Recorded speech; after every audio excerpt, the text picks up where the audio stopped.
আসসালামু আলাইকুম। সবাইকে স্বাগত জানাচ্ছি এখনকার আন্তর্জাতিক সংবাদে। প্রথমে এই সংবাদ শিরোনাম। শুরুতেই থাকছে যুক্তরাষ্ট্রের সঙ্গে যুদ্ধে বড় বিজয় ইরানের। ইরান যুক্তরাষ্ট্রের সঙ্গে সাম্প্রতিক সংঘাতে নিজেদের বড় ধরনের বিজয় অর্জনের দাবি করেছে। যুদ্ধ বন্ধে দুদেশের মধ্যে সমঝোতা ঘোষণার পর সোমবার ভোরে রাষ্ট্রীয় টেলিভিশনে দেওয়া বক্তব্যে এমন দাবি করেন ইরানের উপপররাষ্ট্রমন্ত্রী কাজেম গারিবাবাদি। এবারে জানাবো যুক্তরাষ্ট্রের সঙ্গে সম্ভাব্য চুক্তির বিরুদ্ধে তেহরানের বিক্ষোভ। যুক্তরাষ্ট্রের সঙ্গে ইরানের সম্ভাব্য সমঝোতা চুক্তির বিরোধিতা করে রাজধানী তেহরান এবং মাশহাদে বিক্ষোভ করেছেন দেশটির কট্টরপন্থী সমর্থকরা। বিক্ষোভকারীরা পররাষ্ট্রমন্ত্রী আব্বাস আরাকচি এবং পার্লামেন্ট স্পিকার মোহাম্মদ বাঘের গালিবাফকে লক্ষ্য করে বিভিন্ন স্লোগান দিতে থাকেন। জানাবো ইরান যুক্তরাষ্ট্রের চুক্তি মানতে বাধ্য নয় ইহুদিবাদী ইসরায়েল, দাবি বেন গাভিরের।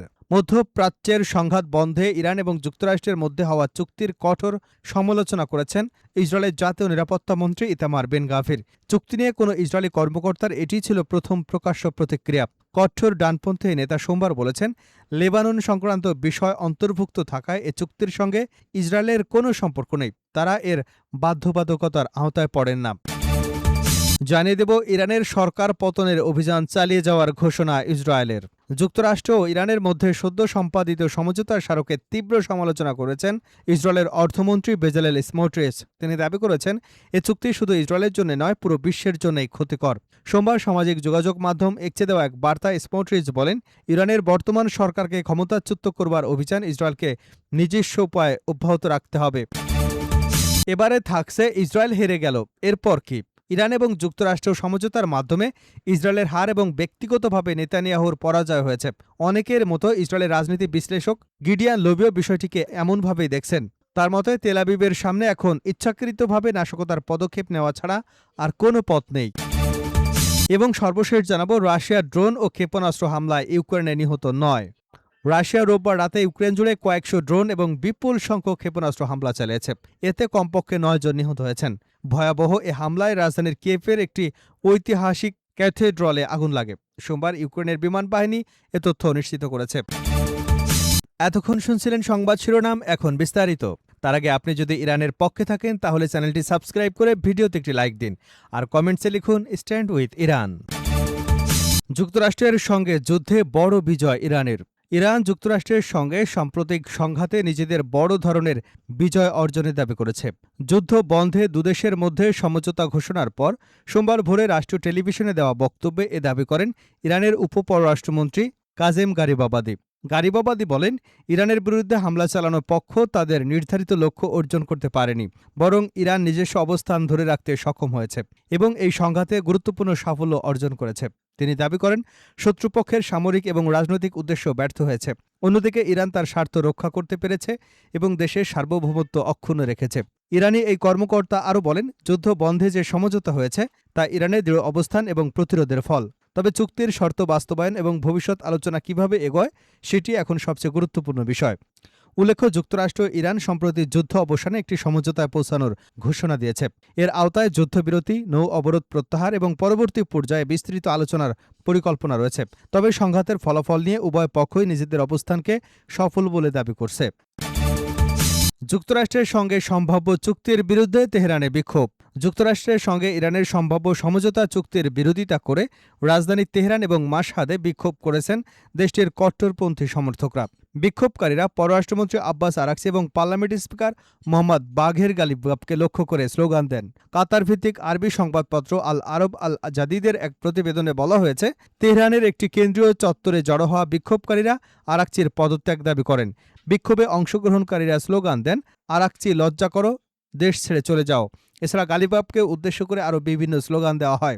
একই সময় পূর্বাঞ্চলের শহর মাশহাদের পররাষ্ট্র মন্ত্রণালয়ের একটি কার্যালয়ের সামনেও পৃথক বিক্ষোভ অনুষ্ঠিত হয়। সেখানে অংশগ্রহণকারীরাও সম্ভাব্য চুক্তির বিরোধিতা করে আরাকচির বিরুদ্ধে স্লোগান দেন। সামাজিক যোগাযোগ মাধ্যমে ছড়িয়ে পড়া বিভিন্ন তথ্য অনুযায়ী কিছু এলাকায় চুক্তির সমর্থক এবং বিরোধীদের মধ্যে উত্তেজনা দেখা গেছে।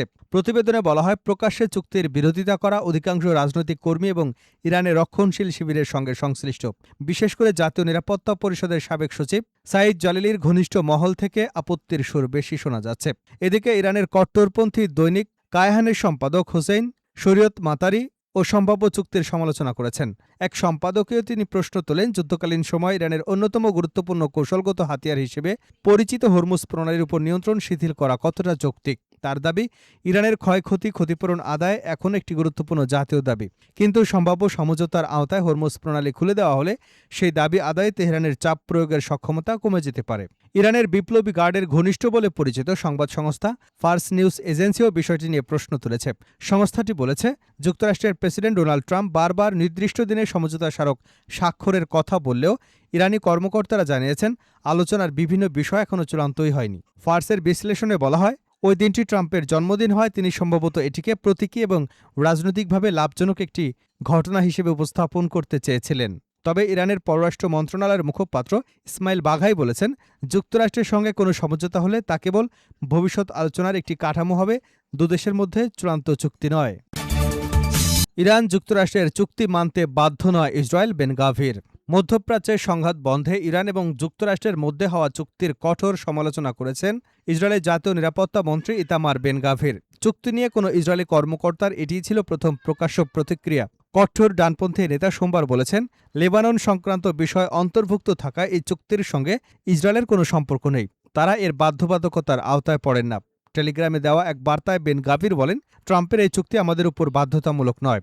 আমরা এই চুক্তির কোনো পক্ষ না। এটি আমাদের নিরাপত্তা নিশ্চিত করে না। বেন গাভির আরও বলেন, হিজবুল্লাহ বিলুপ্ত না হওয়া পর্যন্ত ইসরায়েলের সন্তুষ্ট হওয়া উচিত নয়। সেনারা যেসব এলাকা দখল করেছে সেখান থেকে 1 ইঞ্চি জমিও ছেড়ে দেওয়া হবে না। ইরানের সরকার পতনের অভিযান চালিয়ে যাওয়ার ঘোষণা ইসরায়েলের। যুক্তরাষ্ট্র এবং ইরানের মধ্যে সদ্য সম্পাদিত সমঝোতা স্মারকের তীব্র সমালোচনা করেছেন ইসরায়েলের অর্থমন্ত্রী বেজালেল স্মোট্রিচ। তিনি দাবি করেছেন, এ চুক্তি শুধু ইসরায়েলের জন্য নয়, পুরো বিশ্বের জন্য ক্ষতিকর। সোমবার সামাজিক যোগাযোগ মাধ্যম এক্সে দেওয়া এক বার্তায় স্মোট্রিচ বলেন, ইরানের বর্তমান সরকারকে ক্ষমতাচ্যুত করার অভিযান ইসরায়েলকে নিঃস্ব করবার উপায় অব্যাহত রাখবে। ইরানের বর্তমান সরকারকে ক্ষমতাচ্যুত করবার অভিযান ইসরায়েলকে নিজস্ব উপায়ে অব্যাহত রাখতে হবে। তিনি বলেন, ইরানের সঙ্গে হওয়া এই চুক্তি ইসরায়েল এবং সমগ্র মুক্ত বিশ্বের জন্য খারাপ। ইরানের সরকার পতনের অভিযান আমাদের নিজেদেরই সৃজনশীল উপায়ে চালিয়ে যেতে হবে এবং নিশ্চিত করতে হবে যে তারা কখনো পারমাণবিক অস্ত্র অর্জন করতে পারবে না। সামরিক অভিযানের প্রসঙ্গ টেনে তিনি দাবি করেন, আঞ্চলিক পর্যায়ে পরিচালিত অভিযানে ইরানের সক্ষমতা উল্লেখযোগ্যভাবে দুর্বল হয়েছে। তার মতে, পশ্চিমা মিত্রদের কূটনৈতিক সমঝোতার মাধ্যমে এই অর্জনকে বিসর্জন দেওয়া উচিত নয়। এদিকে প্রধানমন্ত্রী বেনিয়ামিন নেতানিয়াহুর পক্ষেও অবস্থান নেন স্মোট্রিচ। তিনি বলেন, বর্তমান আন্তর্জাতিক চাপের মুখে নেতানিয়াহুর বিকল্প হিসেবে দেশের অন্য কোনো রাজনৈতিক নেতা কার্যকরভাবে দায়িত্ব পালন করতে পারবেন না। লেবানন সীমান্ত পরিস্থিতি নিয়েও কড়া অবস্থান ব্যক্ত করেন তিনি। স্মোট্রিচের দাবি, সীমান্ত এলাকায় হিজবুল্লাহকে আরও পেছনে ঠেলে দিতে ইসরায়েলি বাহিনীকে পূর্ণ স্বাধীনতা দিতে হবে। তিনি বলেন, লেবাননের সামরিক অভিযান পরিচালনার ক্ষেত্রে কোনো ধরনের কূটনৈতিক সীমাবদ্ধতা গ্রহণ করা উচিত নয় এবং দেশটির নিরাপত্তা নিশ্চিত করতে প্রয়োজনীয় সব পদক্ষেপ অব্যাহত রাখতে হবে।